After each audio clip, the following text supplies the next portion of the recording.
Bonjour, bienvenue à tous. Patrick Giovannoni nous présente un parti politique émergent et ambitieux, le PRC, Parti républicain chrétien.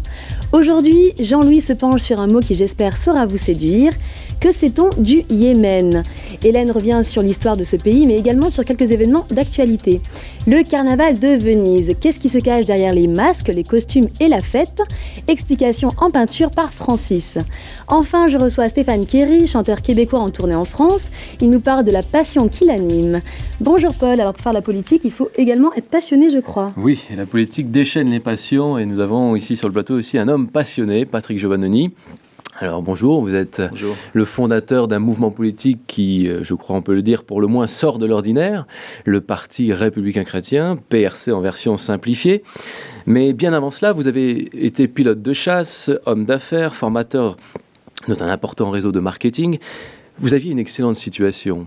Qu'est-ce qui vous a pris subitement en 2005 de créer le PRC ? Écoutez, un appel sans doute, un besoin. Je suis donc ingénieur en sciences politiques. J'ai fait un passage à Sciences Po Aix. Et c'est pas quelque chose qui m'attirait vraiment, parce que c'est un monde assez corrompu, en tout cas l'image que nous en avons tous, y compris pour ceux qui font des études politiques.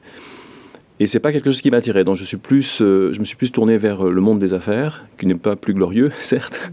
Mais j'avais vraiment l'impression que si je rentrais dans ce domaine, je risquais moi-même de choisir et de tomber dans cette corruption. Donc ça ne m'intéressait pas. Et je me suis dit, mais pourquoi ne pas tenter une expérience qui n'a jamais été faite, de pouvoir mettre en place une structure avec une véritable éthique basée sur une éthique connue. Et j'ai fait un constat, c'est que nous sommes tous issus d'une éducation judéo-chrétienne. Et c'est ce qui fait la beauté de l'Occident. Et à partir de là, je me suis dit, mais pourquoi n'irions-nous pas recréer quelque chose à partir de choses saines, avec de l'éthique, avec des choses attendues par aujourd'hui les électeurs. Et voilà comment c'est né. Vous savez, une petite histoire, lorsque vous interrogez un voisin et vous dites « Pourquoi tu ne dis pas bonjour à ton voisin ?» Et il vous répond « Je dirai bonjour quand lui me dira bonjour. » Alors vous allez voir le second et vous dites « Pourquoi tu ne dis pas bonjour à ton voisin ?» Et il vous répète la même chose.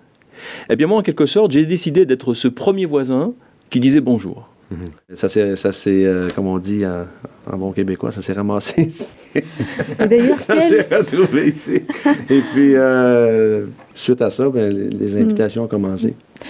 Quel joli accent, n'est-ce pas ? Alors, on peut se demander si en chanson, vous avez encore votre accent. Réponse en image, petite séquence.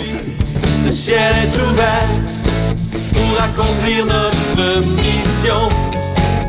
Aujourd'hui, le ciel est ouvert pour toucher notre génération. Écrivons l'histoire